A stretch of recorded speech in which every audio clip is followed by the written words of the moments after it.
ఈయన చెప్పిన దాని మీద బెట్టింగ్ పెడితే ఖచ్చితంగా 300 వస్తున్నాయి. పోతే పోనీ 10 రూపాయలు పోతున్నాయి, వస్తే 300 వస్తున్నాయి, బాగుంది కదా అని చెప్పి ఆడారు. అలా అలా అలా అది వేలు, లక్షలు, కోట్లు, అనతి కాలంలోనే కోట్లు సంపాదించేశాడు. ఈయనకి కింద బుకీలు ఉన్నారు ఇంకా మళ్ళీ. అంటే ఈ ఒక బుకీ దగ్గర పనిచేసి ఈయన ఒక బుకీ అయ్యి ఇంకా చాలా మంది బుకీలను తయారు చేసి ఆ బుకీలకు ఒక రారాజులా ఎదిగాడు అనతి కాలంలోనే. ఎన్నో ప్రాపర్టీలు కొన్నాడు. ఆ కొండ వెనక ప్రాంతము, ఆ కొండ ఏ కొండలో అయితే ఆయన ఉన్నాడో 150 గజాల స్థలం అది. ఆ ఇంటిని తీసేసి మంచి లగ్జరీ రేకుల షెడ్ లాగా ఏదో తయారు చేశాడు. అదే ఈయన క్లబ్. అక్కడ నుంచే బెట్టింగ్లు నిర్వహించేవాడు. ఆయన సామ్రాజ్యం చుట్టుపక్కల సీసీటీవీ కెమెరాలు అవన్నీ అమర్చుకున్నాడు. కొండ కింది వరకు కూడా ఎవరిని అడిగినా ఈయన పేరు చెప్పేవాళ్ళు కాదు. ఇప్పుడు ఒక బుకీ దొరికాడు, ఎవర్రా మీ ప్రధాని అంటాడు, వీళ్ళు ఎక్కడో ఉంటారు సార్, ఢిల్లీలో ముంబైలో ఉంటారు, మాకు కూడా తెలియదు, మేము జస్ట్ అట్లా చేస్తే మాకు కమిషన్లు వస్తాయని చెప్పేవాళ్ళు. కానీ వీడే ఇక్కడే ఉంటాడు, ఆ కొండ పంటాడు, ఎవడు చెప్పేవాడు కాదు. అట్లా సామ్రాజ్యాన్ని క్రియేట్ చేసుకున్నాడు.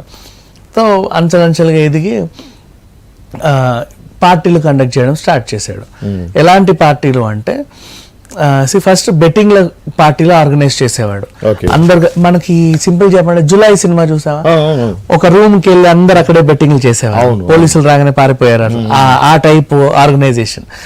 అందరు అక్కడికి వచ్చి కూర్చొని లక్షల లక్షల కోట్ల పెట్టి బెట్టింగ్లు, అక్కడక్కడే చేతులు మారేవి, బోల్డ్లన్నీ డబ్బులు. వీడి కమిషన్ వీడికి వచ్చేది, ఆర్గనైజర్ కాబట్టి. ఇట్లా ఎదిగాడు.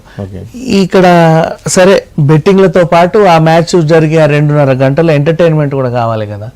మందు, మార్పాలం, ఇంకో 2 అడుగులు ముందుకేసి డ్రగ్స్, ఇంకేవో ఇంకా 2 అడుగులు ముందుకేసి అమ్మాయిలు, జల్సాలు, అక్కడ దాకా వెళ్ళింది.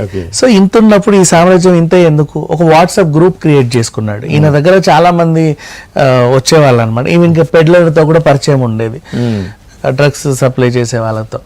వాట్సాప్ గ్రూప్ క్రియేట్ చేసి పార్టీస్ ఆర్గనైజ్, ఒక పార్టీకి ఒక టైటిల్ పెట్టేవాడు. డే ఆఫ్టర్ సన్ డౌన్ అని రిచ్ గా ఒక టైటిల్ పెట్టగానే ఆఫ్టర్ సన్ డౌన్,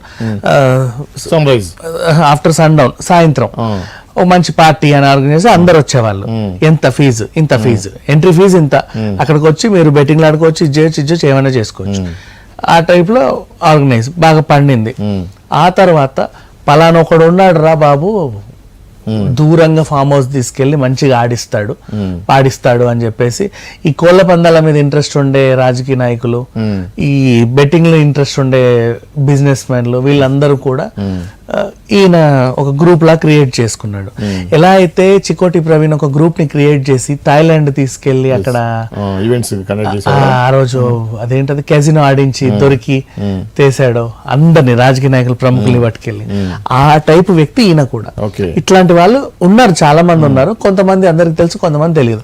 వాళ్ళ రిచ్నెస్ ని బట్టి వీళ్ళు ఎందుకు ఇలా రిచ్చారో తెలియదు. ఇప్పుడు చికోటి ప్రవీణ్ ఉన్నాడు, ఆయన దగ్గరికి వెళ్తే అదంతా వింత, ఒక జూ ఉంటది, రకరకాల జంతువులు ఉంటాయి. ఆయన ఒక టైప్ ఆఫ్ రిచ్నెస్, ఎప్పుడు ఇంత నగలు వేసుకొని ఉండేవాడు, ఇట్లా డబ్బులు ఇలా ఏదేచా పంచేవాడు. మా అన్న అని ఆయన కోసం చెప్పుకునే వాళ్ళు చాలా మంది ఉంటారు అక్కడ. అట్లా కొంతమంది ఉంటారు కదా, ఆ టైప్ వ్యక్తిగా ఈయన ఎదిగాడు. ఇప్పుడు లంకపల్లి వాసి ఓన్లీ ఐపీఎల్ బెట్టింగ్, రేవ్ పార్టీలేనా, ఇంకా ఇవి పొలిటికల్ బెట్టింగ్లు, మెయిన్ పొలిటికల్ బెట్టింగ్లు, పిఠాపురం బెట్టింగ్ లో ఇట్లాంటి బెట్టింగ్లు అన్ని చేసేవాడు. ఎవరు గెలుస్తారు, ఎవరు. నాకున్న ఇన్ఫర్మేషన్ అంటే ఇండియా వైడ్ గా, నాట్ ఓన్లీ తెలంగాణ, ఆంధ్ర కాకుండా ఇండియా వైడ్ గా అన్ని రాష్ట్రాల్లో ఎలక్షన్స్ కూడా బెట్టింగ్స్ నిర్వహించేవాడని చెప్పి తెలిసింది. ఏముందండి, చిత్తు బొత్తు ఆట అంతే కదా. బెట్టింగ్ అంటే అయితే చిత్తు లేదా బొత్తు అంతే, జస్ట్ ఇటు అటు బొమ్మ బొరుస ఆటలు హ్యాపీగా ఆడుతారు ఎక్కడైనా ఆడడం. అండ్ ఇంకోటి, ఇండియా వర్సెస్ ఈ ఐపీఎల్ మ్యాచ్ లోనే కాదు, ఎక్కడ ఏ మ్యాచ్ లో అయినా బెట్టింగ్లు చేసుకోవచ్చు. ఆ బెట్టింగ్ యాప్లు ఎలా అయితే ఉంటాయో ఇక్కడ డైరెక్ట్ పర్సన్, యాప్ నమ్మని వాళ్ళు పర్సన్ ని నమ్మి అక్కడికి వెళ్తాడు. వీడు ఉన్నాడు కదా దగ్గరే, వాడిని అడగొచ్చు ఏమన్నా తేడా కొడితే. ఆయన కూడా ధైర్యంగా ఆర్గనైజ్ చేసేవాళ్ళు. అలా అలా ఎదిగాడు, బాగా ప్రాపర్టీలు కొన్నాడు, అన్నిటికీ సీసీటీవీలు పెట్టుకొని. ఇప్పుడు ఏంటంటే బెంగళూరు వేదికగా అట్లా హైదరాబాద్ లో ఫామ్ హౌస్ లో ప్లాన్ చేద్దాం అనుకున్నారు. కాకపోతే రేవంత్ రెడ్డి స్ట్రిక్ట్ గా వార్నింగ్ ఇచ్చేసరికి, అంటే ఫామ్ హౌస్ ల మీద నిఘా పెట్టేసరికి బెంగళూరు షిఫ్ట్ అయ్యాడు. అండ్ అక్కడ కూడా కేంపే గౌడ పోలీస్ స్టేషన్ల సమాచారం ప్రకారం వాళ్ళు ఏం చెప్పారంటే, ఈయన ఫామ్ హౌస్ ని బర్త్డే పార్టీ అని తీసుకున్నాడు. అవును, అందుకు అది బర్త్డే పార్టీ అని, యాక్చువల్ బర్త్డే కాదు అది, okay. దానికి ఒక టైటిల్ ఉంది, sunset to sunrise victory. Sunset to sunrise లో మళ్ళీ విక్టరీ ఉంది కదా, విక్టరీ పోయి మళ్ళీ ఎలిగెంట్, ఎలిజెన్స్, మనకి ఇప్పుడు అపార్ట్మెంట్ల పేర్లు ఉంటాయి చూసా, షెప్పైర్, మ్యాన్సన్ అని, ఆ టైప్ పేర్లు మారుతా ఉంటాయి. సన్సెట్ టు సన్ రైజ్ అనేది మెయిన్ టైటిల్, కామన్. దాని కింద ఈ మారుతా ఉంటాయి. దాంట్లో కూడా కేటగిరీలు ఉంటాయి. దాంట్లో ఇప్పుడు నార్మల్ పార్టీ 5,000 ఎంట్రీది ఉంటది, సింపుల్. నెక్స్ట్ అంటే నార్మల్ ఎవరెవరో వచ్చేవాళ్ళు, కాలేజీ పిల్లలు, ఐటీ ఎంప్లాయీస్ వచ్చేవాళ్ళు. నెక్స్ట్ ఇంకొచ్చే రిచ్ పార్టీ ఉంటది.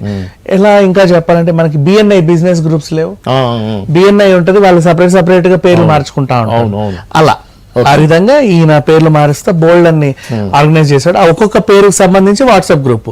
ఇప్పుడు విక్టరీలో రిచ్ వీళ్ళు అందరూ ఉంటారు. మళ్ళీ ఇంకేదో డిక్టరీ అని ఉంటది, దాంట్లో ఇంకొంత వేరే ఇంకేదో పిక్టరీ అని ఉంటది, సిల్వర్ గోల్డ్ అట్లా ఆ టైప్ సింపుల్ గా చెప్పాలి అంటే. సో ఆ కేటగిరీ తగ్గట్టుగా వాళ్ళందరూ గ్రూప్ లో మెయింటైన్ చేసేవాడు. ఒక్కొక్క గ్రూప్ కు ఒక్కొక్క రోజు ఆ పార్టీ ఆర్గనైజ్ చేసేవాడు.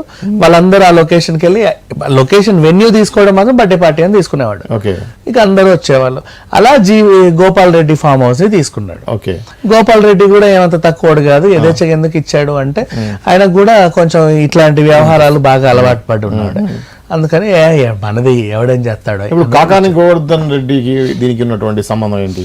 ఆయన పేరు ఇప్పటిదాకా దీంట్లో చూసామా, అంటే హేమ అంటే శ్రీకాంత్ అంటున్నారు, కానీ కారు దొరికి, పాస్పోర్ట్ దొరికి, అసలు పేరు ఇట్లా కాకాని లాంటి వాళ్ళు కూడా ఇంకా చాలా మాగానీలు ఉన్నారు వీళ్ళ దగ్గర. చాలా మంది ఉంటారు, బోలెడు అంతమంది ఉన్నారు. అన్ని స్పోర్ట్స్ కార్లు, లగ్జరీ కార్లు వచ్చిన పార్టీ విక్టరీ, అంటే ప్లాటినం లెవెల్ ఆ టైప్.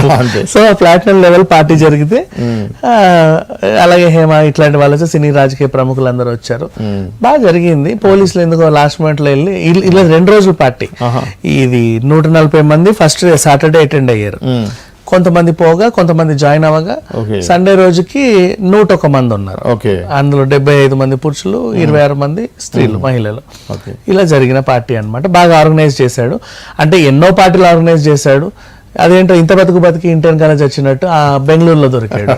అదేదో ఆ విజయవాడలో, అమరావతిలోనే గుట్టు చప్పుడు కాకుండా ఏ మూలకు ఆ బాపట్ల, చీరాల బీచ్ల దగ్గర, ఫామ్ హౌస్ దగ్గర చేసుకుంటే దొరికేవాడు కాదేమో మరి. అట్లన్నీ చేస్తుంటాడు. రిచ్ పార్టీ వీళ్ళందరూ కూడా హై క్లాస్ పీపుల్ వచ్చేది. సో హై క్లాస్ వెన్యూ ఎత్తుక్కున్నాడు. ఆ హై క్లాస్ వెన్యూ బెడ్స్ కొట్టింది. సో ఇంకోటి వాసు సంబంధించినటువంటి వాళ్ళ మదర్ కి ఏదో ఆరోగ్య సమస్య ఉంది, ఆయనకి ఏదో ఆరోగ్య సమస్య ఉంది, ఈయనకి కిడ్నీలో ప్రాబ్లం ఉంది. ఈయన కూడా కిడ్నీ సమస్యతో బాధపడుతున్నాడు. వాళ్ళ అమ్మకు కూడా సరిగ్గా ఆరోగ్య సమస్యలు బాగున్నాయి, బాగాలేదు. అంటే ఎంతసేపు కిడ్నీ చేసుకుంటారు, పెద్ద విషయం కాదు. ఆరోగ్య సమస్యలు ఉన్నంత మాత్రంలో నిర్దోషి కాలేడుగా.